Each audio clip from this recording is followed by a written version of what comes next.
Vamos lá então, meus amigos. Nós vamos entrar hoje então no nosso livro Obras Póstumas, no capítulo que trata da introdução ao estudo da fotografia e da telegrafia do pensamento.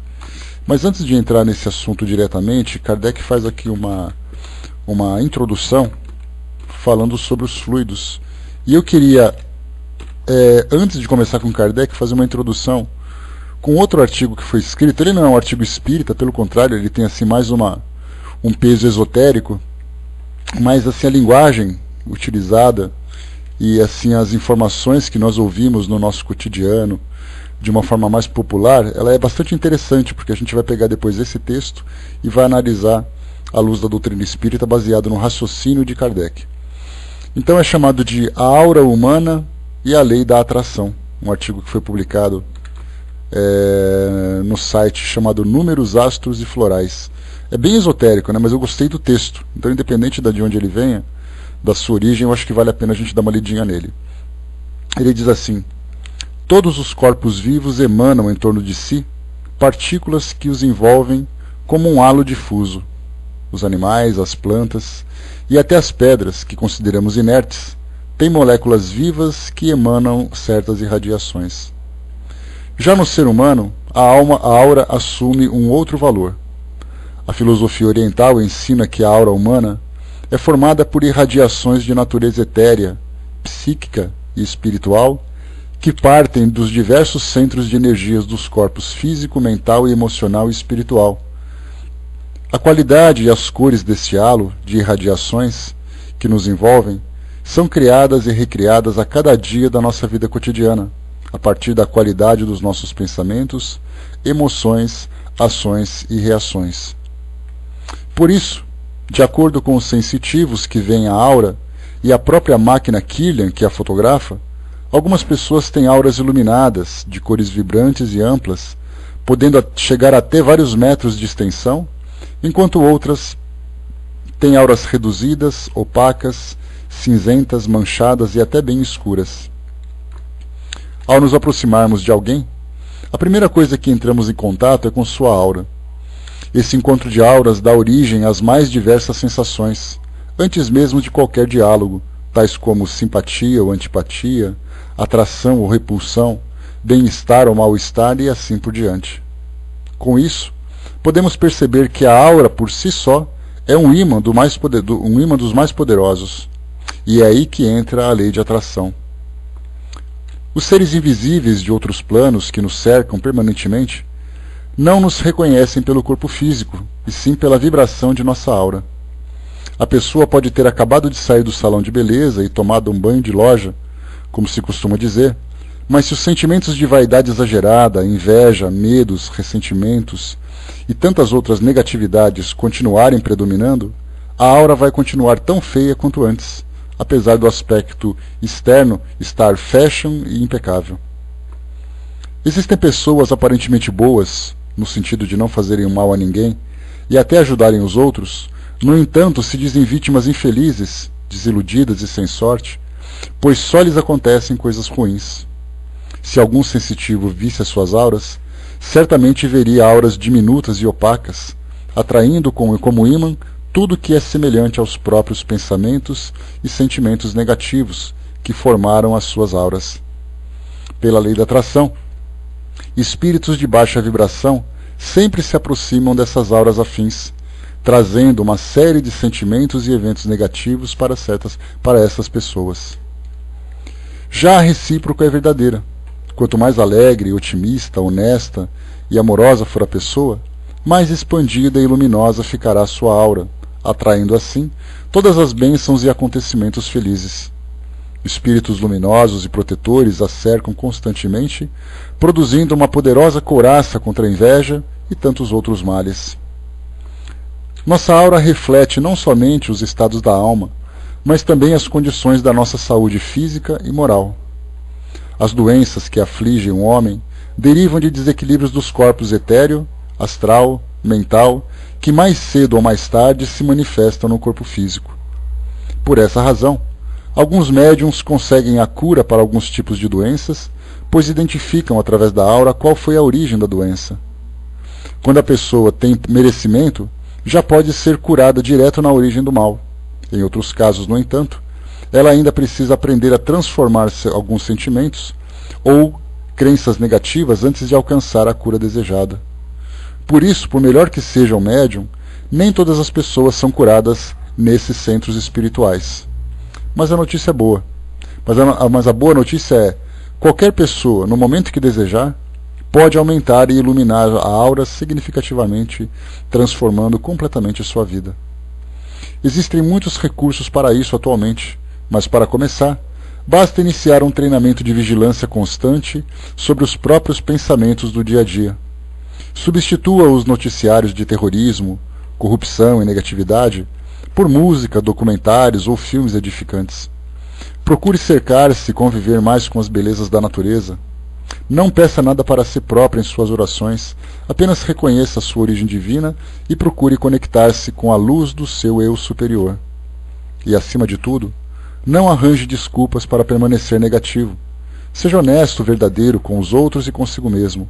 Se necessário, procure ajuda, pois todos merecemos uma vida harmoniosa, plena de paz, alegrias e muitas bênçãos.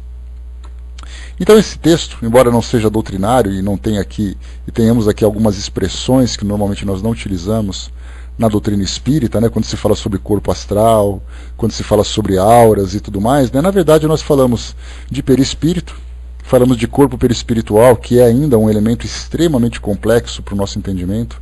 Nós não temos certeza ainda, né, quais são as possibilidades, né, as possíveis camadas que existem no perispírito, né, como o perispírito reage de acordo com o impulso do pensamento. Então isso para nós continuam sendo ainda teorias e especulações, como o próprio Kardec faz nesse seu estudo, né, ele propõe uma ideia a respeito disso tudo. Mas aqui o interessante que eu gostei do texto, porque ele fala de algo muito real, né, muito próximo do nosso dia a dia, o que é, por exemplo, né, a nossa autoestima, a nossa estima alta, ou então a nossa autoestima baixa, aquele nosso sentimento de derrotismo, de infelicidade, e isso acaba, de certa forma, se projetando nesse nosso campo vibracional, nesse nosso campo fluídico, e, consequentemente, atrai, né, aquelas pessoas com quem nós temos afinidades. Então nós lembramos sempre, né, que existe aquela lei da afinidade que diz que semelhante atrai semelhante. Então nós falamos também dessas questões morais, dessas questões fluídicas. E aqui foi interessante uma passagem que nós lemos aqui, que falou que por mais que nós tentemos produzir o nosso corpo físico, né, se preocupando, por exemplo, com a nossa aparência, com a nossa imagem, muitas vezes nós nos esquecemos do nosso interior. E tem pessoas que dizem assim: poxa vida, né? Mulheres principalmente, né? Porque são um pouco mais vaidosas, né? Fui lá, cortei o cabelo, pintei o cabelo, fiz isso, fiz aquilo e nada dá certo na minha vida. Na verdade, a grande preocupação que ela teve foi trabalhar o exterior e não trabalhar o seu interior, porque é esse que irradia essas energias. E quando nós tivermos consciência do poder do pensamento, né? Aliás, eu me recordo, né, de uma passagem na época do serviço militar, em que um dos nossos instrutores dizia assim: se nós soubéssemos o poder que um uniforme tem, que uma farda tem, nós teríamos medo de sair na rua com ele. Aquilo ficou gravado na minha memória. Então hoje a gente pode fazer um paralelo. Se nós soubéssemos o poder que o nosso pensamento tem, nós teríamos medo de pensar. Então nós estamos ainda passando por essa fase de reconhecimento, de compreender a nossa essência espiritual, de compreender essa cadeia de energia que nos envolve, né, que nos coloca em contato com a natureza, nos coloca em contato uns com os outros, nos fazem produzir pensamentos a partir dos estímulos que nós recebemos. Então nós ainda vemos isso como teoria, como uma coisa muito zen, muito esotérica. Então na verdade nós não levamos isso muito a sério. Né? André colocou aqui, né, e dá para sentir quando alguém tem uma aura mais bonita, né? Sim, dá, a gente se sente bem na presença da pessoa, a gente se sente com vontade de estar por perto, né? Isso é sempre muito bacana, que a gente vê isso no nosso dia a dia. Tem pessoas que são completamente indiferentes, Tem pessoas que provocam em nós uma certa repulsa. Tem pessoas que provocam em nós uma certa atração. E essa atração a gente não traz no sentido erótico, no sentido sensualista. A gente fala no sentido do prazer de estar próximo, do prazer da amizade, da convivência. Uma pessoa que trabalha conosco, uma pessoa do nosso centro espírita, das nossas relações familiares, em qualquer lugar. Então, na verdade, o pensamento se encontra em constante processo de produção, e, consequentemente, criando em torno de nós também aquilo que André Luiz chama de psicosfera, um campo fluídico, né, uma psicosfera, ou seja, esse campo fluídico que traz características do nosso psiquismo. Então é daí que tem pessoas que dizem assim, né, não é possível, eu só atraio pessoas que querem me trazer problema, eu nunca vi isso. Por mais que eu tente, eu mude de ambiente, onde eu vou aparece pessoa problemática. E aí nós vemos então a lei de atração, que está ali sempre presente e atuante na nossa vida, e a gente não se dá conta. Né? A Isabela colocou, não é verdade, né? Ainda que eu saiba que é verdade, eu não consigo colocar em prática. Nenhum de nós consegue ainda, Isabela. Só para você ter uma ideia, como a teoria para nós é uma coisa e a prática é outra, nós estudamos a doutrina espírita já há bastante tempo. Né? Nós já temos aqui, se não uma prática constante da doutrina, né, em participar de estudos, de trabalho, nós temos de leitura pelo menos bastante tempo já. Lendo livros, lendo ali um romance, uma história aqui. Então a gente já começa a criar uma ideia do plano espiritual, já vendo ele como sendo uma realidade. Só que nós não vivemos essa realidade. Tanto é assim que nós vivemos a nossa vida cheia de problemas, sem preocupação de como será o nosso futuro. A gente pensa no plano espiritual, mas a gente está vivendo constantemente o mundo real, o mundo físico. Real não, o mundo físico, né? Então a gente quer resolver os problemas agora, a gente quer sentir os prazeres agora, a gente quer ser feliz agora. A gente não entendeu ainda que tudo isso vai depender de um processo muito longo de transformação pessoal, de transformação de pensamento, para a gente começar a planejar esse nosso futuro. Então, na teoria é muito fácil, nós estamos aqui o tempo todo, mas no dia a dia a coisa é diferente. Né? A gente não, porque tudo aquilo que é abstrato para nós, ele traz um certo complicador. Porque o que é concreto é assim, você sente frio, sente calor, você sente dor, você não sente dor. O abstrato, a gente fica assim, será que é, será que não é? Porque cada um vai pensar de um jeito. É muito subjetivo, cada imagem que nós criamos na nossa mente, ela depende daquilo que nós vivemos, das nossas experiências, depende das nossas vivências nos nossos relacionamentos e tudo mais. Então eu vou criar uma imagem na minha mente de acordo com aquilo que eu penso. Se nós pegarmos assim, o que vocês pensam do plano espiritual? Se acontecesse de nós desencarnarmos agora, como é que seria a nossa chegada no plano espiritual? Cada um vai criar uma imagem diferente, de acordo com aquilo que pensa, de acordo com aquilo que ouviu, com aquilo que viu. Então é muito subjetivo, e tudo que é subjetivo e tudo que é abstrato para nós, como eu falei, sempre traz esse complicador para a gente entender realmente o que é.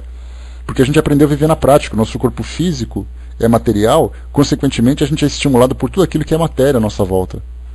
E não aquilo que é abstrato, né? A Lívia colocou, né? A gente fala que tem dedo podre, né, para escolher amigos e namorados, mas no fim das contas nossas energias atraem as que são iguais às nossas. Sim, somos nós que criamos essa afinidade. Por que tem pessoas que a gente nunca teve contato? Eu me recordo, por exemplo, eu tenho uma aversão assim absurda a drogas, né? A bebidas alcoólicas e tudo mais. É uma aversão assim que é quase que incontrolável.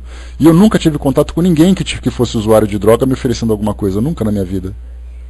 A gente pergunta assim, mas por que é? Se eu tivesse afinidade, certamente eu me aproximaria naturalmente dessas pessoas, desses ambientes.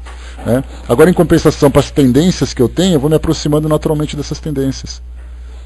Então tem pessoas que dizem assim, nossa, parece que é uma coisa assim que é impressionante. Onde eu vou, as pessoas me oferecem, as pessoas ficam me falando desses assuntos. Para mim nunca falaram, né? Talvez por essa minha versão, repulsa e tudo mais, eu já criei em torno de mim assim um escudo vibratório para repelir esse tipo de aproximação, e as coisas acontecem assim. Né? Então nós que atraímos ou repelimos as pessoas. Tanto é assim que nós frequentamos os ambientes que para nós são prazerosos. E esses ambientes nada mais são do que a criação mental das pessoas que estão ali presentes. Ah, eu não quero, mas também eu não paro de frequentar aquele lugar. O que você quer então? Milagre? Quer passar invisível dentro de um lugar? Não é assim que funciona. A Isabela colocou, né? Então o que devemos fazer, colocar em prática isso tudo? Né? Olha, Isabela, eu acho que aquilo que a doutrina passa para nós, em termos de valores, aquilo que o cristianismo traz para nós, por exemplo, né, de você chegar e Caridade, amor ao próximo, amor a si mesmo, o respeito, paciência, tolerância, são valores que a gente vai desenvolvendo dentro de nós e que naturalmente, quando isso acaba sendo de fato absorvido, ele naturalmente reflete na nossa vida, à nossa volta. Então, assim, aquilo que nós transformamos dentro de nós se reflete no nosso exterior. Porque nós queremos alcançar a felicidade, mas nós não queremos mudar aquilo que tem dentro de nós. E aí fica praticamente impossível, porque a natureza ela é muito prática. Ela reage de acordo com os estímulos, de acordo com os impulsos que nós damos ou recebemos. Se nós nos transformarmos, certamente transforma a nossa volta. Só que é um trabalho de paciência. Não é uma coisa que acontece de uma hora para outra. A gente tem que lembrar que muitas vezes nós passamos a nossa vida inteira se comportando daquele jeito. Aí, de repente, de uma hora para outra, eu começo a frequentar um centro espírita, começo a frequentar uma igreja, começo a frequentar uma filosofia, eu acho que a minha vida vai mudar de uma hora para outra. Então eu tenho 40 anos de convivência com o tipo de comportamento, em 2 meses eu quero que tudo se transforme. Então as coisas começam a mudar, porque na verdade a gente vai impregnando nesse nosso campo fluídico impressões do nosso pensamento que vêm durante muito tempo. São raízes muito profundas que elas vão criando nesse nosso campo vibratório. E aí, então, para poder se desfazer de tudo isso é muito difícil. Então a gente tem que fazer um trabalho longo, perseverante, um trabalho muito intenso, com muita paciência, para chegar a dizer assim, olha, eu estou fazendo tudo que é possível, mas nada dá certo. Quer dizer, nada dá certo ainda. Mas se eu conseguir continuar trabalhando, as coisas vão se modificar de uma forma muito lenta, gradual, mas elas vão apresentar essa transformação. Então o fato de nós estarmos envolvidos e abraçando uma filosofia como essa, basta que a gente tenha um pouco mais de atenção naquilo que a gente vive no nosso dia a dia. Não naquilo que nos proporciona prazer, por exemplo, a leitura, o estudo ou palestras. A gente tem que chegar dentro de casa, no nosso trabalho, na nossa vida social, e começar a mudar esse nosso comportamento também. Silenciar quando não for produtivo, ser mais sorridente para a vida, alimentar mais o otimismo dentro de nós, ver o lado positivo que existe na vida e não simplesmente aquilo que existe negativo nas pessoas. Somos nós que vamos criando essa nossa psicosfera, né? O Brás colocou, né? Essa é a parte mais difícil no após-morte, na tomada de consciência do espírito fora da matéria. E lá é pior, né, Brás? Porque no mundo espiritual, o pensamento é que age. Aqui no mundo físico nós temos a barreira do corpo físico ainda. Eu penso alguma coisa, mas ninguém fica sabendo. De repente eu estou rindo para vocês assim, mas pensando cobras e lagartos aqui a respeito de cada um. Mas vocês estão vendo aquele meu sorriso de Mona Lisa, né? Que não diz nada, mas também está daquela disfarçada. E todo mundo acha que está tudo bem, e não está. Só que no plano espiritual, quando você pensa em alguma coisa, de imediato isso reflete no seu campo perispiritual. O seu pensamento transmite na hora aquilo que você está pensando. Né? E aí, exatamente, né, Eugênio? Aquela alegria egípcia, né? Você dá aquele sorrisinho e nada, né? Então, nesse sentido, é que a gente vê que no mundo espiritual, muitos de nós sofreremos muitos constrangimentos, porque a gente está acostumado assim, né? Eu não gosto daquela pessoa, estou pensando mal dela, mas ela não vai saber, porque a gente não está adaptado ainda a esse novo ambiente. Só que, de repente, no que você pensa, todo mundo olha para você assim, você fala, o que vocês estão me olhando? Na verdade, todo mundo ouviu como se fosse um trovão, aquele que eu acabei de pensar. Então, na verdade, lembra que eu falei para vocês que se a gente pudesse trocar o nosso campo vibratório, que é formado por energia, por fluido, por perfume, aquilo que você pensa é o cheiro que você emite. É um odor, que pode ser aquele perfume de rosas, aquele perfume de um bolo de chocolate que sai do forno, ou então pode ser um cheiro de carniça. Lembra que eu li para vocês a mensagem que falava, né, o cheiro dos anjos? E aí até diz assim, né, tem pessoas que tem cheiro de pão fresquinho que acaba de sair do forno. Tem pessoas que tem cheiro de pipoca.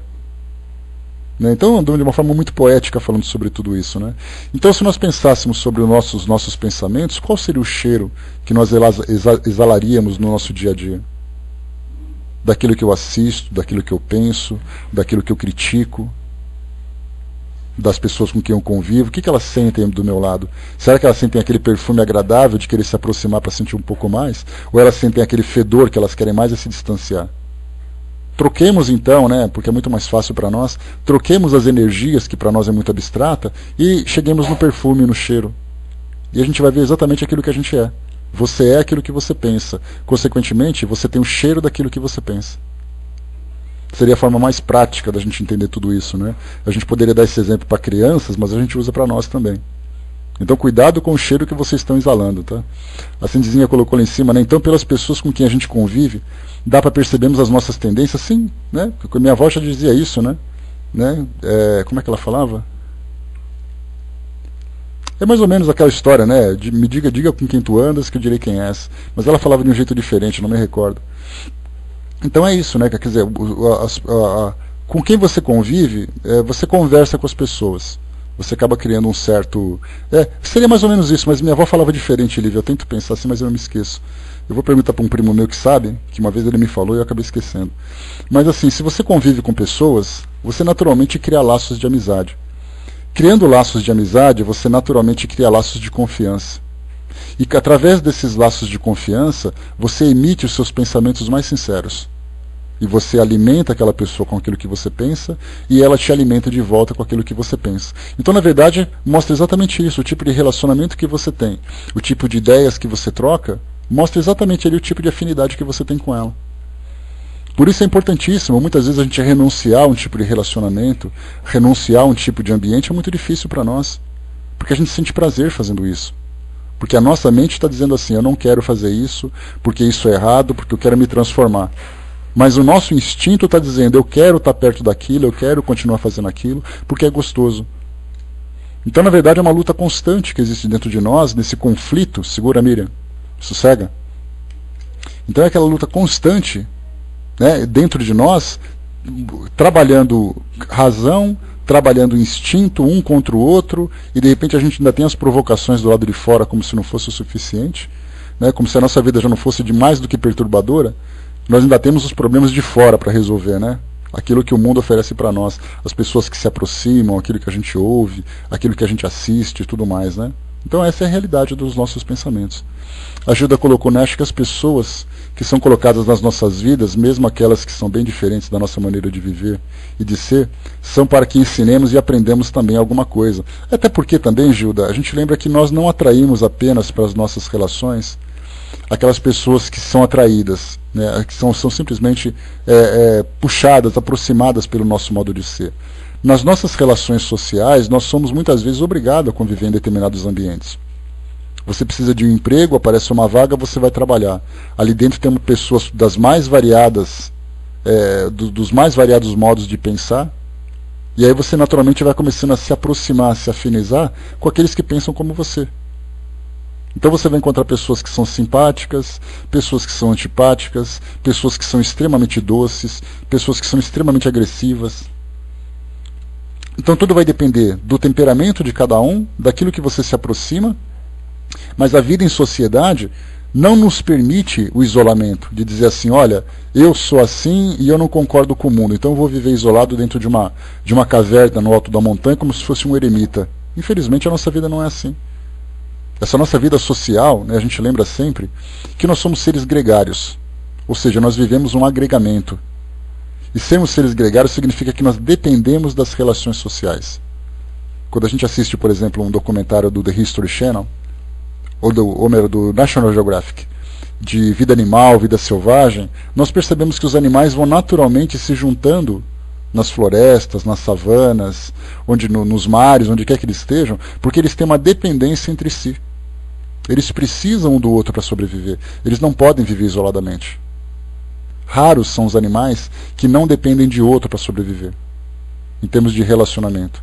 E quanto mais evoluídos eles são em termos de sociabilização, mais dependentes eles são. Tem até um documentário que fala sobre nós, sobre o inconsciente coletivo, que nós nos influenciamos de tal forma no nosso comportamento que muitas vezes nós agimos de uma forma que não é a forma como nós queremos, é a forma como nós somos induzidos a agir. É o modo como você dirige, é o tipo de alimento que você come, é o tipo de conduta que você tem na sua vida social, é a forma como você trabalha. Na verdade, você vai nada mais, nada menos do que reproduzindo aquilo que te passaram. E a gente nem se dá conta disso. Tanto é assim que se nós formos morar, por exemplo, na China, e vivemos lá durante 20 anos, a gente naturalmente vai absorver o tipo de cultura, comportamento que eles têm. Certa vez, eu tinha esse pensamento quando eu era garoto, ali por volta dos meus 11, 12 anos de idade, eu ainda pensava essas coisas, porque eu morava numa cidade em Mato Grosso, e era uma cidade pequena, né? Então na escola nós tínhamos ali índios que conviviam conosco, né? Estudavam com a gente, na época de férias íamos para as fazendas dos amigos e tal, então a gente passava por tribos, aquela coisa toda, e a gente via, né? Não, eu morava em Barra do Garças, Andréa, tá? Ali perto de fronteira com Goiás. É uma cidade muito gostosa, né? Pena que eu era muito pequeno e não soube aproveitar a beleza que ela tinha, né? Mas hoje, aos 40 e tantos, né, já consigo ver de uma forma diferente. Mas eu ficava pensando assim, engraçado, né? Aquelas crianças que são indígenas. E eu pensava isso, né? Quer dizer, então, que se por acaso elas fossem tiradas das tribos e fossem morar lá na cidade onde eu nasci, que era São Paulo, né? Que é aqui. Se fossem morar em São Paulo, como é que os pais iam conversar com elas se elas só sabem falar índio? Falar língua indígena? E eu pensava isso, quer dizer, eu achava que as crianças nasciam, onde elas nascessem, elas já falariam aquele idioma. Se uma criança é japonesa, ela vai falar japonês onde quer que ela esteja. Aí você vai amadurecendo, você vai entendendo, você percebe que se aquela criança indígena, pequenininha, ainda mal conseguindo falar, fosse levada para a Alemanha, aquele índio ia falar alemão. Aquele índio ia comer o que os alemães comem, se vestir como os alemães se vestem, cantar as músicas que os alemães cantam. Isso a gente percebe o quê? Que como a nossa sociedade nos influencia. E como nós somos influenciáveis. Então, na verdade, nós estamos o tempo todo fazendo essa troca.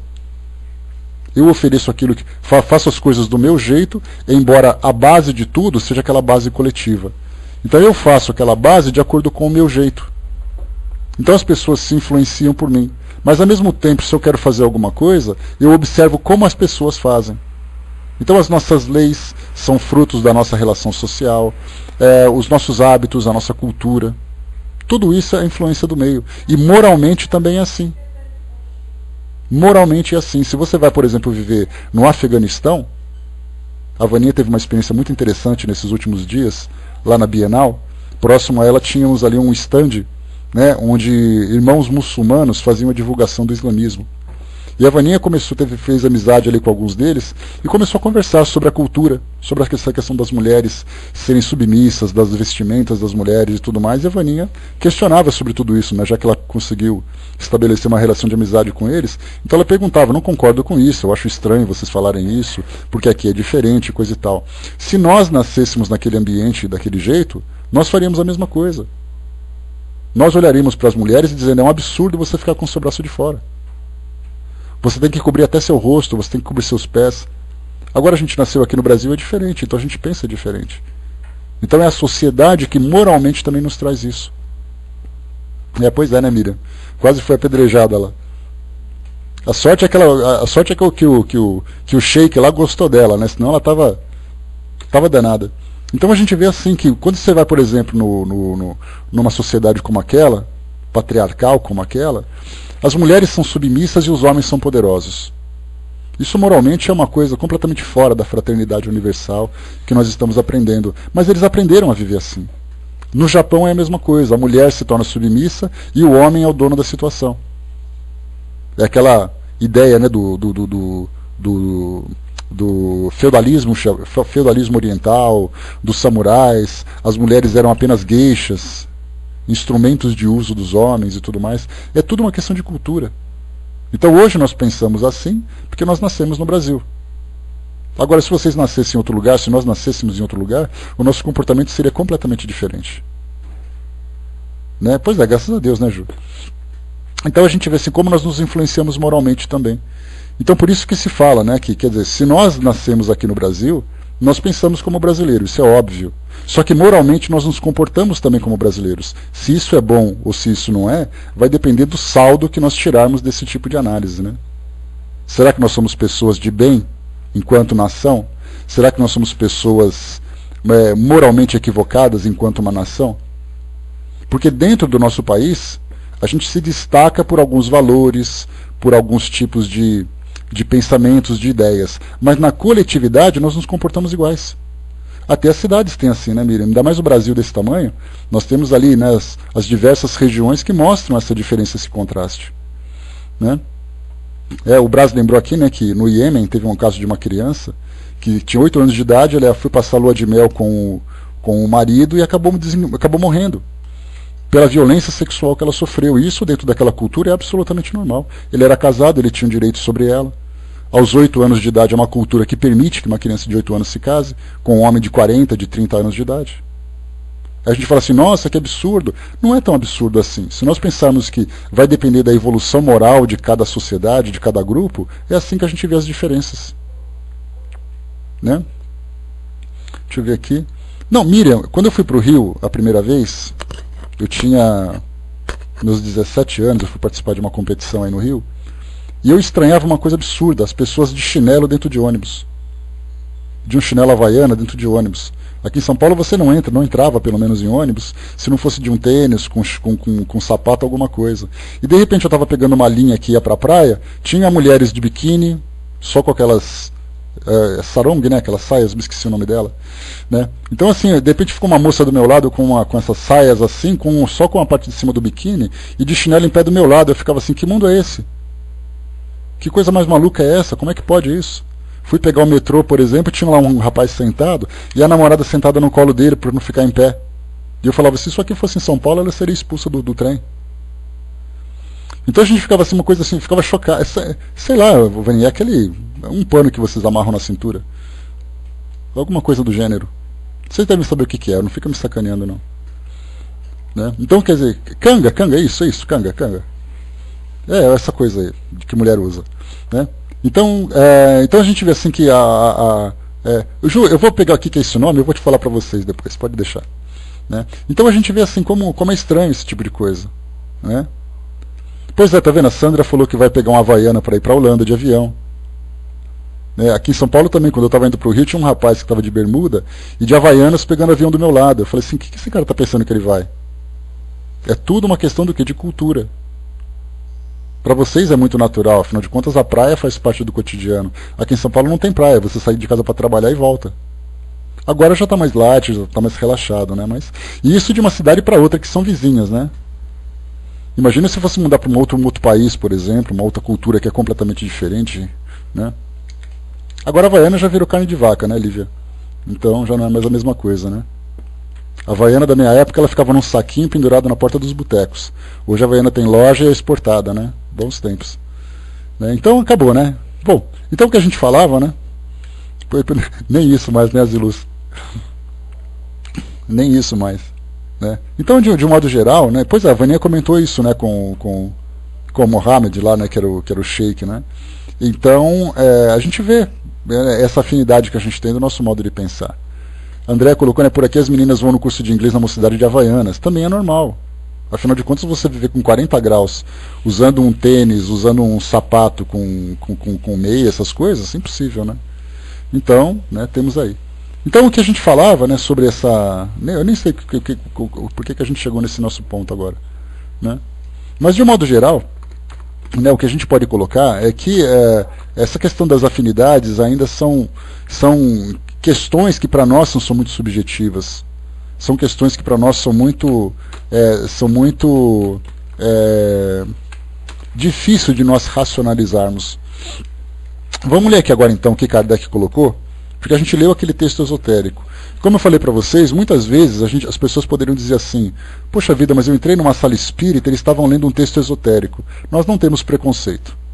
O importante é que nós façamos uma leitura de um texto desse tipo e depois nós utilizemos a nossa base doutrinária para analisá-lo, que é isso que a gente vai fazer agora. Então não tenho preconceito para estudar, não tenho preconceito para ler. Depois que você tiver alguma coisa que contradiz aquilo que vocês leram, façam uma comparação, extraiam aquilo que é positivo. Não tenham preconceito com relação a isso. Né? Então aquilo que se chama de aura, por exemplo, que esotericamente se chama de aura, para nós é um campo perispiritual. É apenas uma questão de nome. Então como é que funcionam as nossas auras? Como é que estão ali os nossos campos perispirituais? Vamos ver então o que Kardec fala para nós aqui. Ele traz para nós assim, né? Vem sim, Sandra, pode vir. Introdução ao estudo da fotografia e da telegrafia do pensamento. Então, antes de entrar diretamente nessa parte da transmissão do pensamento, nós vamos falar um pouquinho sobre esse nosso campo fluídico, que é tão importante para nós. Kardec diz assim, então, vamos lá. É um texto um pouco longo, eu vou acabar lendo um pouquinho mais rápido para a gente não ultrapassar o nosso horário limite aqui. A ação fisiológica de um indivíduo a indivíduo, com ou sem contato, é um fato incontestável. Esta ação só pode exercer-se, evidentemente, através de um agente intermediário, do qual nosso corpo é o reservatório, nossos olhos e nossos dedos, os principais órgãos de emissão e de direção.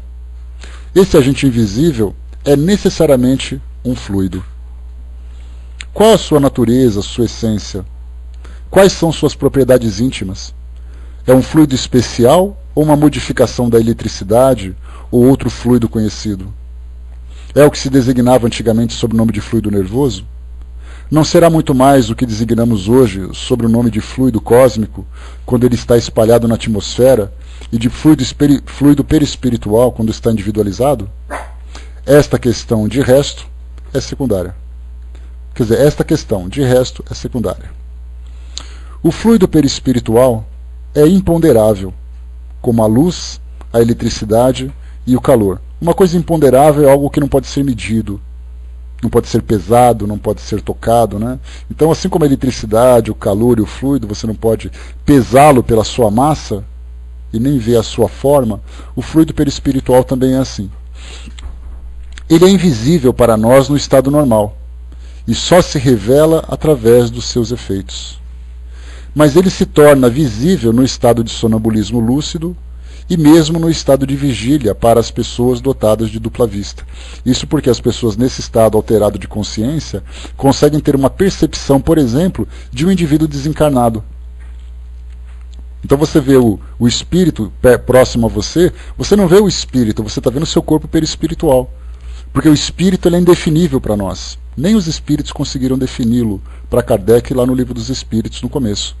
Então, na verdade, nós vemos então aquela cobertura, digamos assim, do espírito, e é aquilo que se torna visível. E da mesma forma também, quando uma pessoa está nesse estado diferenciado, ela consegue perceber, por exemplo, assim, olha, tem pessoas que fazem esse relato. Eu estou vendo uma mancha escura no seu estômago. Você está bem de saúde? Aí a pessoa fala assim, ah, meu filho, eu estou com uma gastrite que você nem imagina. Essa mancha escura nada mais é do que a materialização, entre aspas, no seu corpo fluídico. Daquilo que no seu pensamento acaba se produzindo, porque ele pensa. Normalmente esses problemas estomacais se dão por causa de um estresse, por causa de uma correria, por causa de uma preocupação. Então, para quem tem essa tendência, né, começa a produzir ácido gástrico demais, de repente dor de estômago. Aí tem que tomar antiácido, fazer um tratamento e coisa e tal, né? Só que isso vai ser, como naturalmente vai ferindo o nosso corpo físico, isso também volta para o nosso corpo perispiritual. Então não é necessariamente dizer assim, não, eu pensei, meu perispírito ficou perturbado e depois refletiu no meu corpo físico. O contrário também acontece. Porque na verdade a produção de ácido no meu estômago não é por causa do meu espírito, é por causa do estímulo que as glândulas vão recebendo. E aí, consequentemente, quando começa a ferir o meu estômago, vai se refletindo no meu corpo físico. Tanto é assim que nós temos a influência do perispírito sobre a matéria, quando a gente chama de somatização, e nós temos o caminho inverso, quando o corpo físico interfere no perispírito. É o caso, por exemplo, de uma pessoa que, num acidente, sofre uma amputação. E aí então ela passa a vida inteira dela convivendo com aquela limitação, com aquela deficiência que ela tem, e quando ela volta para o plano espiritual, muitas vezes ela carrega consigo aquela mesma amputação. E ela chega no plano espiritual sem um braço, sem uma perna. E aí diz assim, mas por que você é assim? Ah, porque quando eu estava encarnado eu perdi minha perna. Na verdade é o corpo físico que fez com que essa influência modificasse o seu modo de pensar a respeito de si mesmo. Então nós temos a influência que vai e a influência que volta. Né? Pois é, né? O Brasil é assim mesmo. A limitação é tanta que para nós a influência da matéria é tão profunda que no plano espiritual nós voltamos com essas necessidades. Já falei para vocês, pessoas que pedem a dentadura porque esqueceram, pessoas que precisam usar óculos, aparelhos disso, aparelho daquilo, próteses para cá, órteses para lá, cada um utilizando ali o seu instrumento. Né? Então, essa influência que o corpo exerce. Então, como eu falava para vocês, nesse estado alterado de sonambulismo, ou mesmo de pessoas dotadas de dupla vista, que é um fenômeno anímico, né? Pessoal, me dá só um instantinho, por favor.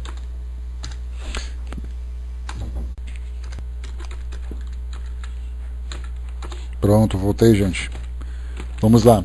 Então, nesse estado alterado, como eu falava para vocês, tem essa percepção. Então tem essas pessoas que em dupla vista, no estado de sonambulismo, era o caso, por exemplo, como eu já coloquei para vocês, do Edgar Cayce, aquele profeta adormecido. No começo, antes dele fazer as profecias dele, ele fazia consultas para pessoas que buscavam ali orientação médica, embora ele não fosse médico. Mas então ele, naquele estado alterado, ele levava para a pessoa e via que ela tinha um tumor, via que ela tinha um problema gástrico, um problema ósseo, um problema pulmonar. Ele via através do corpo dela. Então, na verdade, ele conseguia penetrar nesses fluidos. E continua. No estado de emissão, desculpem. No estado de emissão, ele se apresenta sob a forma de feixes luminosos, bastante semelhantes à luz elétrica difundida no vácuo.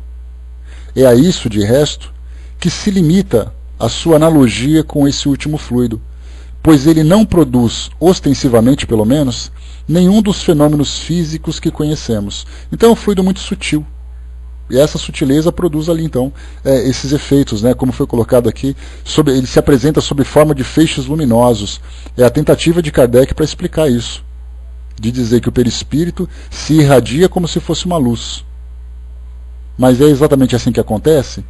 Ele não viu isso. Kardec não era médium. Como é que ele pode descrever uma coisa que ele não vê? Através, então, das pesquisas, através dos experimentos que ele faz. Beijo, sol. Através dos experimentos que ele fazia. E aí, então, dos relatos, ele tirava essa conclusão.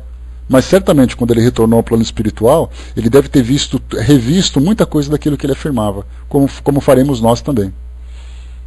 No estado comum, ele reflete colorações diversas. Olha só que interessante, hein?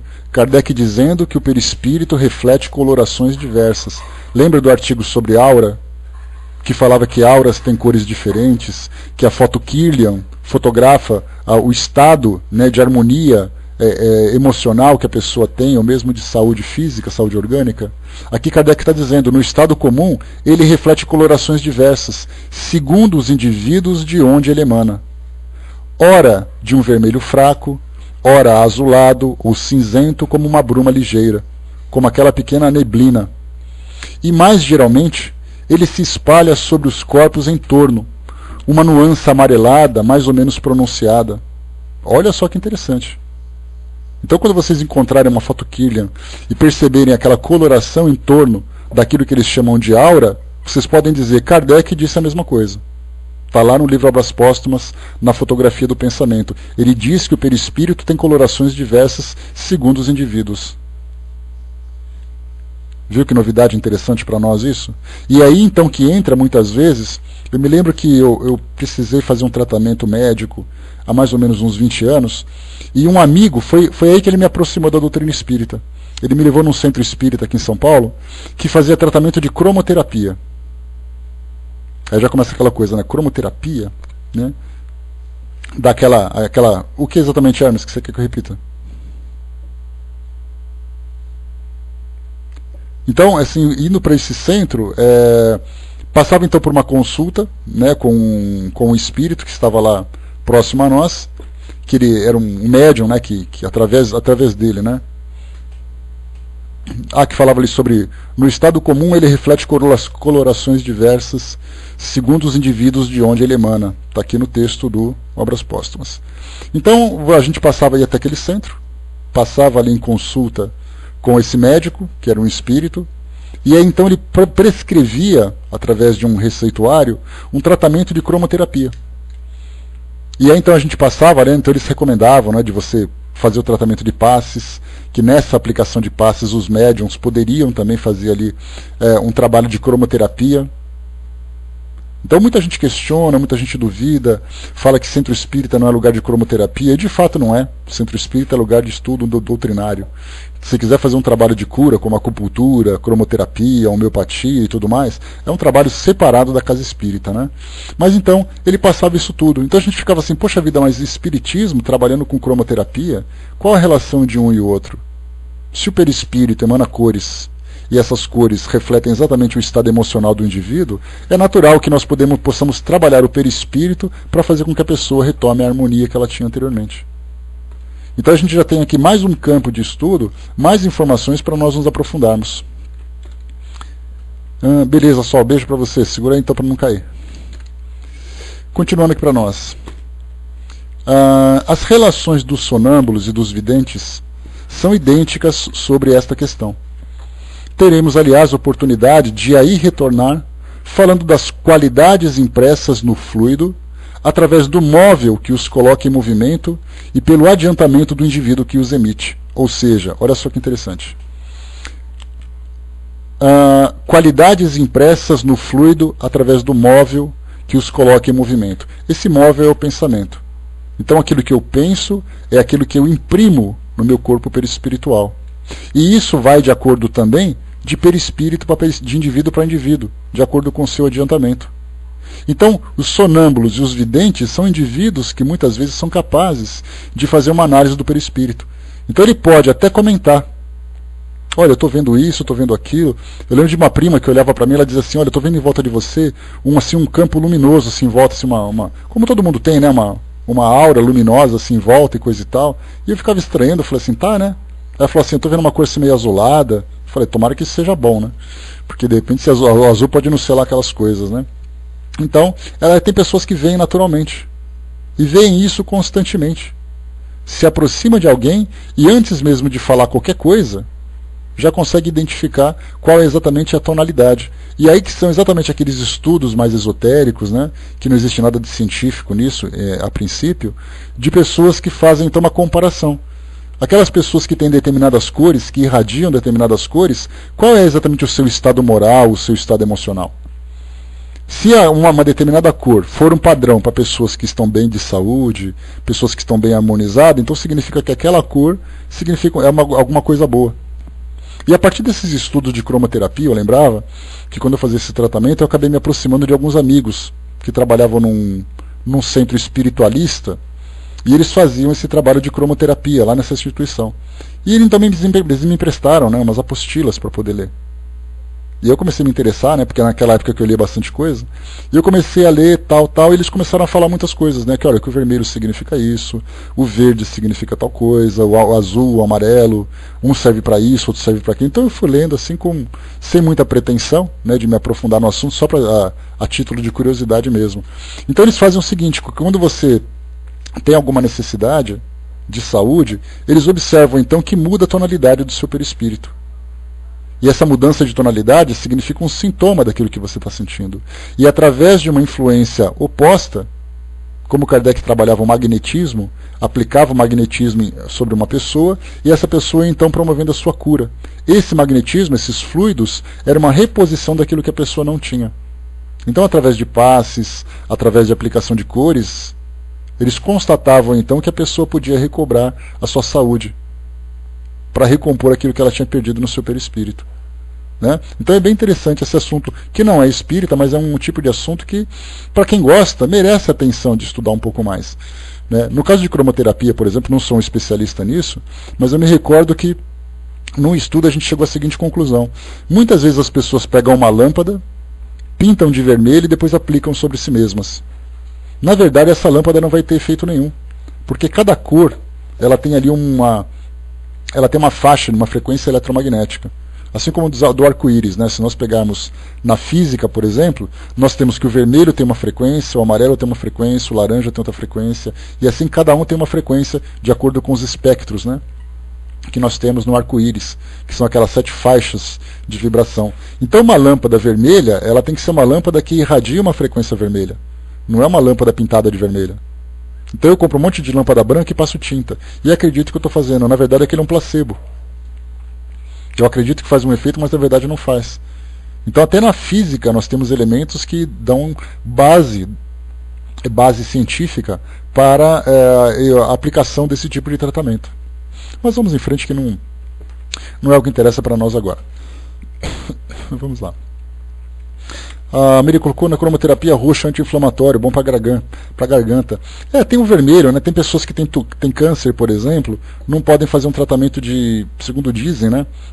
A aplicação do vermelho, porque o vermelho ele agita as moléculas, ele acelera processos. E se você faz um tratamento de câncer, por exemplo, essa aceleração pode provocar metástases, segundo falam, né? Mas Como eu falei para vocês, eu não tenho conhecimento nenhum sobre isso, não poderia falar nada e nem também interessa para nós agora. Vamos lá. Nenhum corpo lhe opõe obstáculo algum. Ele os penetra e os atravessa todos. Até o presente, não se conhece nenhum que seja capaz de isolá-lo. Ou seja, esses fluidos podem penetrar em qualquer tipo de objeto que tenha massa aqui no nosso mundo físico. E não é possível isolar esse fluido também, você engarrafá-lo, você mantê-lo dentro de uma cápsula. Pelo menos não se tem conhecimento nenhum sobre isso. Só a vontade pode estender-lhe ou restringir-lhe a ação. A vontade, com efeito, é dele o princípio mais poderoso. Pela vontade, dirigem-se-lhe os eflúvios através do espaço, acumula-o ao seu bom grado sobre um dado ponto, dele satura certos objetos, ou então retira-o dos lugares onde ele abunda. Digamos de passagem que é sobre esse princípio que está fundamentada a potência magnética. Parece, enfim, ser o veículo da visão psíquica, como o fluido luminoso é o veículo da visão comum. Então o que Kardec coloca aqui para nós é exatamente, que, aliás, poeticamente é sempre dito que a vontade é a força mais poderosa do universo, que é a vontade que é capaz de transformar mundos. Então, esses fluidos, eles são tão voláteis, eles podem ser voláteis, mas ao mesmo tempo, eles podem ser manipulados por essa força da vontade. Então eles podem ser concentrados, podem ser dispersos, podem ser estendidos, podem ser manipulados. E esse é um princípio interessante, até mesmo dos estudos que tratam das instituições ou das estruturas no plano espiritual. Que nós lemos falando assim, mas fulano foi para uma colônia. Mas como é que essa colônia foi montada? Como é que essa colônia foi criada? Aí então nós temos ali as teorias, que afirmam para nós que são exatamente vontades de espíritos muito evoluídos que são capazes de unificar, de solidificar esses fluidos para construir essas estruturas. Mas isso aqui também é outro tema para a gente debater, tem bastante coisa para debater. Nando colocou, não é à toa que Kardec dedicou um capítulo enorme sobre o poder da fé no Evangelho, que trata da vontade. Então a fé, a vontade, tudo isso são forças que nós desconhecemos. Tanto que nós nos curamos e nós adoecemos pela força da vontade, nós nem nos damos conta disso. O fluido cósmico, continua Kardec, embora emanando de uma fonte universal, individualiza-se, por assim dizer, em cada ser, e adquire propriedades características que permitem distingui-los entre todos. A própria morte não apaga esses caracteres de individualização que persistem por longos anos após a cessação da vida, assim como podemos disso nos convencer. Então, as impressões que o perispírito do indivíduo traz, mesmo depois de desencarnado, o acompanha durante muito tempo. Então nós, quando desencarnarmos, nós levaremos conosco a nossa identidade fluídica, se nós podemos chamar assim. Então aquilo que eu sou agora, eu continuarei sendo no plano espiritual. Sem o meu corpo físico, eu terei a mesma aparência, eu levarei as mesmas doenças, levarei as mesmas impressões, levarei os mesmos medos. E com a minha adaptação ao mundo espiritual e a minha natural transformação nesse outro ambiente, eu vou começando então a mudar essas características. E é muito interessante quando nós lemos assuntos que falam sobre perseguições obsessivas. Que é então o indivíduo reencarna, e é então o obsessor, um espírito que quer vingança, o procura, ou acha, e depois numa reunião mediúnica diz assim, você acha que mudando de corpo eu não ia te reconhecer? Você acha mesmo que eu não ia te achar, apesar de hoje você vir como mulher? Então, na verdade, nós pensamos assim sempre, que as impressões que são características, que são marcadas no nosso perispírito, elas permanecem conosco durante muito tempo. Isso porque nós temos uma dificuldade natural de mudarmos essas características. Porque nós ficamos assim, com aquele comportamento padrão. Quer dizer, eu continuo pensando desse jeito, Lembra que eu falei para vocês? Eu tenho ali as minhas preferências. Eu torço pro Timão, eu gosto de rock, eu gosto de leitura desse tipo, gosto desse tipo de programa de televisão e tudo mais. E eu vou passar dia após dia cultivando esse hábito. Amanhã eu vou continuar torcendo pro Corinthians, no ano que vem eu vou continuar torcendo para ele, quando eu desencarnar eu vou continuar torcendo para ele. Aí de repente eu percebo que eu não tenho necessidade, por exemplo, de torcer pro Corinthians. Porque eu posso ter interesses mais universais, mais abrangentes. Que torcer para um time de futebol é algo que não é importante para a minha evolução espiritual. Qualquer que seja o time. Mas até aí, depois de tanto tempo torcendo para um time de futebol, dizer que eu não posso mais gostar dele, é algo difícil. O tipo de música que eu gosto, conviver aqui no mundo físico, que é o mundo que eu adoro. Aí eu vou para o plano espiritual, mas a minha cabeça está aqui, pensando naquilo que eu perdi, como seria se eu estivesse em tal lugar, como seria se eu revivesse aquelas experiências. Então a gente continua alimentando essas impressões. E é muito difícil da gente dissipar ela de dentro de nós. Porque primeiro a gente tem que ter sabedoria para diferenciar aquilo que é saudável daquilo que é nocivo. Aquele tipo de tendência que eu tenho é para mim saudável? Aquele tipo de comportamento, ele pode me prejudicar ou me faz bem? Aquilo que é mais grosseiro a gente já sabe. Eu não posso usar substâncias que me provoquem uma doença. Eu não posso ter um comportamento que seja uma agressão para mim ou para as pessoas com quem eu convivo. Então a gente vai peneirando gradualmente. A gente coloca tudo aquilo que a gente tem de valores, de tendências, de preferências, de desejos, coloca numa peneira e vai peneirando. Primeiro a gente tira aquelas peneiras bem grossas, né? Para quem já viu assim construção civil, aquelas peneiras que tiram aqueles cascalhos iniciais, então a gente tira o grosseiro. Depois a gente vai tirar aquilo que é um pouco mais fino. Depois um pouco mais fino, até que a gente vai se depurar completamente. E isso demora tempo, não é uma coisa que acontece de uma hora para outra. Muitas vezes nós temos ali várias encarnações nesse processo de depuração, em cima de uma tendência.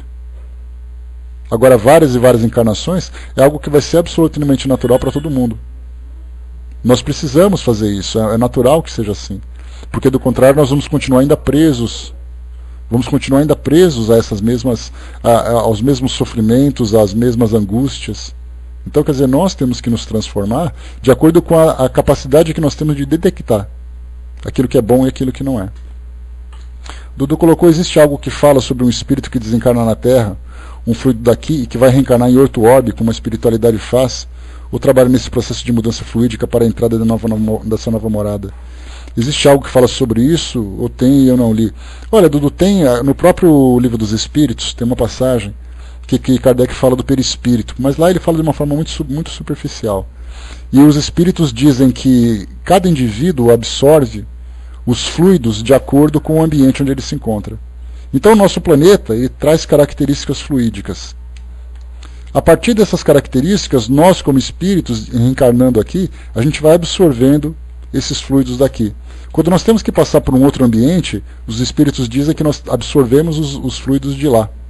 Só que a gente tem que começar a pensar exatamente isso. O nosso perispírito ele se dissipa completamente aqui. E nós começamos a absorver lá, ou são só aquelas camadas mais exteriores? Essa é uma dúvida que nós ainda não conseguimos solucionar. E os estudos de perispíritos que nós temos até hoje são todos feitos por encarnados.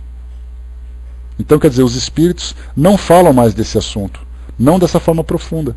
Então, na verdade, é mais um tema que nós temos que aprofundar através desses nossos estudos, dessas pesquisas, conjuntas com o plano espiritual. Os espíritos falarem mais sobre esse assunto, nós conversarmos mais sobre esse assunto, questionarmos mais, porque do contrário, a gente tem ali grandes especialistas.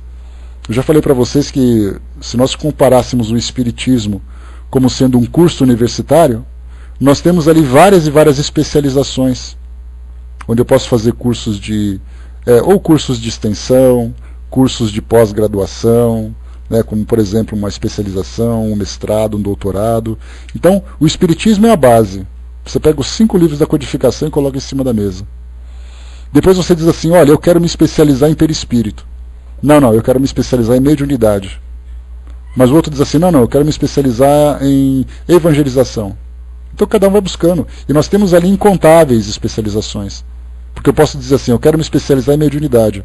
Ah, legal. Só que dentro da mediunidade eu quero me especializar em psicografias. Poxa, que interessante. Mas dentro da psicografia eu quero me especializar em romances. E aí então a gente vai se aprofundando, detalhando, restringindo cada vez mais. Então tem pessoas que estudam muito sobre perispírito. Como nós temos, por exemplo, o professor Giacomello, que estuda muito sobre magnetismo, sobre passes. É a especialidade dele. Nós pegamos Haroldo Dutra, ele é especializado em quê? Em Evangelho, Bíblia. Aí nós pegamos o outro, é feito isso, outro aquilo, e assim vai. Então temos muitos e muitos livros sobre isso, mas todos, pelo que eu conheço, vindo de encarnados. Então são estudos que nós fazemos sobre isso. O próprio professor Hernani Guimarães Andrade também estudou muito sobre perispírito. Ele falou até sobre o modelo organizador biológico, né? Então ele dizia que o nosso corpo físico é moldado de acordo com as características do nosso perispírito. Então são teorias que são apresentadas e tudo mais, mas os espíritos, pelo que eu saiba, não falam mais sobre o assunto. E não falam mais não é porque eles deixaram de falar, foi porque nós deixamos de perguntar. André Luiz fala um pouco nos livros do Nosso Lar, nos livros da coleção A Vida no Mundo Espiritual e coisa e tal, né? Mas ele faz menções, mas até aí se aprofundar, né? Irezinha colocou, né, exilados de capela, também são outros tipos de assuntos. É só perguntar, né? É só perguntar e ver o que ele fala sobre isso, né? Fazendo as perguntas certas, certamente vai ter um aprofundamento melhor. Então, exilados de capela, por exemplo, fala de espíritos que vieram de um outro mundo para cá. Como o próprio Kardec fala também lá no último capítulo do livro A Gênese, fala sobre as migrações de espíritos que vão contribuir para a mudança do nosso planeta. Então essas migrações eles vêm de outros mundos. Como acontece esse processo de mudança? De que forma que fluidicamente isso acaba ocorrendo? Essa troca de fluidos de um ambiente para outro, de um ambiente mais evoluído para outro mais inferior, como é o caso do nosso, mais involuído, o espírito precisa, por exemplo, se densificar. Tem até uma história que conta, né, que Jesus passou 7.000 anos passando por um processo de transformação para poder chegar aqui no nosso planeta, para sair das esferas onde ele vivia até aqui. Isso é tudo especulação, naturalmente, né? Mas não deixa de ser uma verdade. Um espírito que vive numa dimensão superior, e Jesus, como sendo um espírito daquela categoria, como foi o processo dele para poder chegar aqui no mundo físico do planeta Terra? Ainda mais naquela época, que era muito mais conturbada do que essa. Então isso envolve fluidos. Agora, como isso acontece é um enigma para todo mundo. E qualquer um que diz assim, olha, eu sei como isso funciona, está mentindo. Está mentindo porque nem os espíritos falam sobre isso. Ainda mais um encarnado falar de uma coisa que ele nunca viu. Né? Então são assuntos que são complexos, e daí mostra para nós o quão distantes do conhecimento mais aprofundado aqui do nosso mundo nós estamos. Isso para nós pode parecer assim uma coisa meio até quase como uma blasfêmia, né? Mas o Livro dos Espíritos para nós, ele nada mais é do que aquela cartilha. Lembra do Caminho Suave, para quem tem um pouquinho mais de idade? Onde a gente aprendia a escrever as primeiras letras? O Livro dos Espíritos, ele é aquela cartilha de alfabetização para nós. Todo mundo diz assim, não, porque o Livro dos Espíritos é o máximo. Máximo são aquilo que os espíritos estudam nas esferas superiores. Nós estamos tendo contato com o ensinamento mais básico daquilo que diz respeito da nossa relação com o mundo espiritual. E olha que mesmo assim a gente está com uma dificuldade enorme de entender o seu conteúdo. Se nós podemos imaginar que o Livro dos Espíritos é o livro que para nós é a base da doutrina, qual seria o livro que Jesus leria, por exemplo, sobre as complexidades do universo? Porque o Livro dos Espíritos fala daquilo que acontece aqui no nosso planeta. E se nós sabemos que o universo tem mundos que nós sequer imaginamos, quais são os livros que eles leem lá? Quais são as bases doutrinárias que eles têm ali? O Hermes lembrou ali um livro interessante do professor José Jorge, que fala Antologia do Perispírito. Né? Eu até tenho esse livro também, que é bem interessante. E ele faz citações, né, sobre o perispírito em tal situação, ele vai fazendo uma coletânea. Então ele vai absorvendo de vários livros definições diferentes sobre perispírito, e ele coloca tudo isso num livro só. Mas ainda assim é um trabalho feito por um encarnado. Então a gente está aprendendo o básico do básico, e ainda tem muita e muita coisa para a gente poder ver.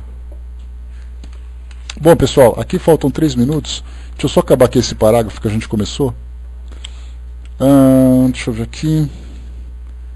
Só ler esse parágrafo e a gente já fecha, filhinha. Então vou ler, deixa eu ver de novo aqui. Tal. A morte não apaga esses caracteres de individualização que persistem por longos anos após a cessação da vida, assim como podemos disso nos convencer. Cada um de nós tem, portanto, o seu próprio fluido que o envolve e o segue em todos os seus movimentos, como a atmosfera segue cada planeta. A extensão do fulgor dessas atmosferas individuais é muito variável. Num estado de repouso absoluto do perispírito, este fulgor pode estar circunscrito no limite de alguns passos. Ou seja, a irradiação que nós temos do nosso perispírito, ela pode de alguns passos quando nós estivermos dormindo. mas sob o império da vontade, pode atingir distâncias infinitas.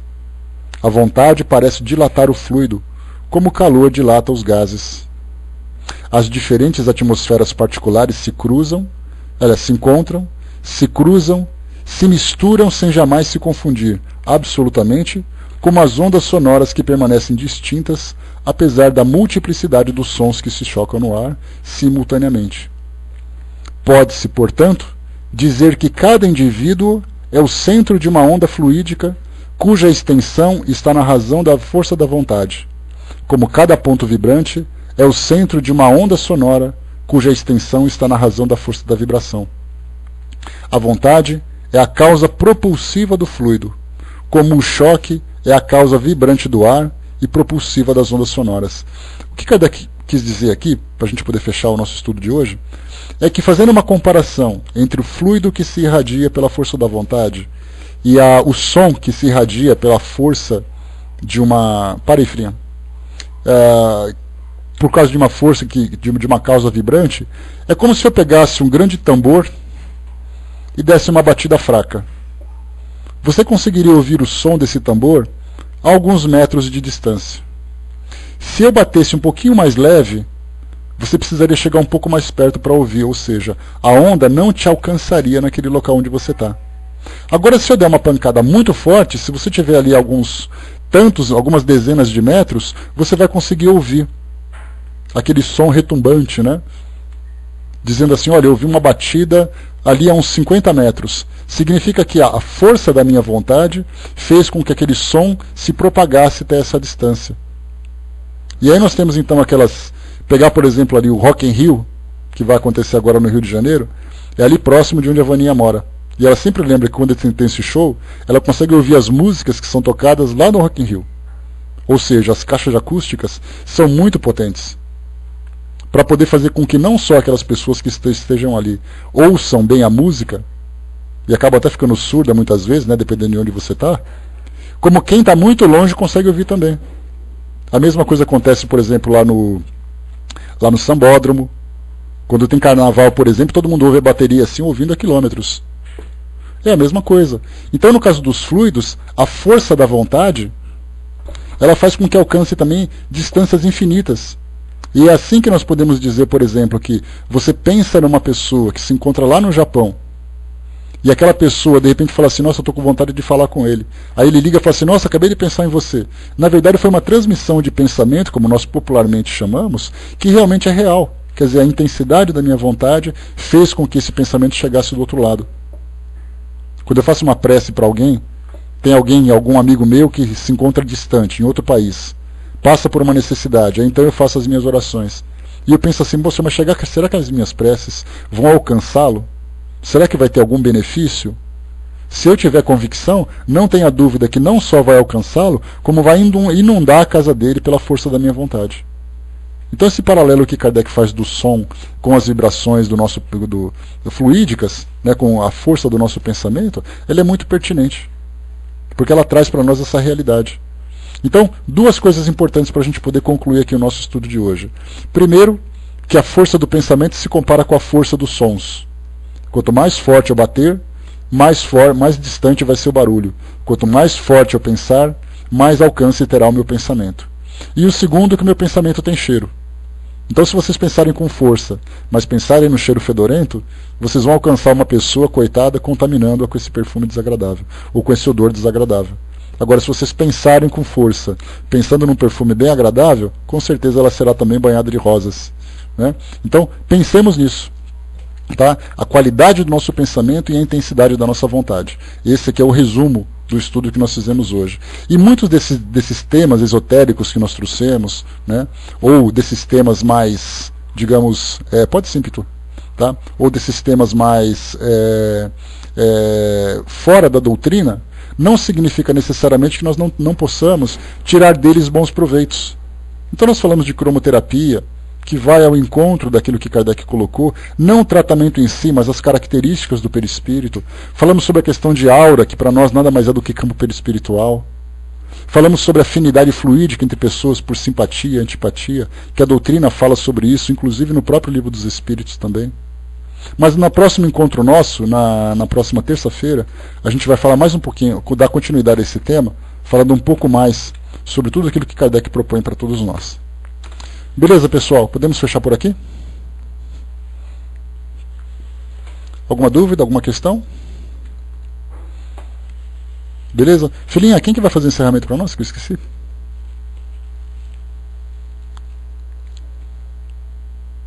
Quem que vai fazer o encerramento? Beleza, professor. Então, passando para você, voltamos em seguida aqui para falarmos desse assunto. Mas se vocês puderem, deem uma lida de novo nesse capítulo todo, nessa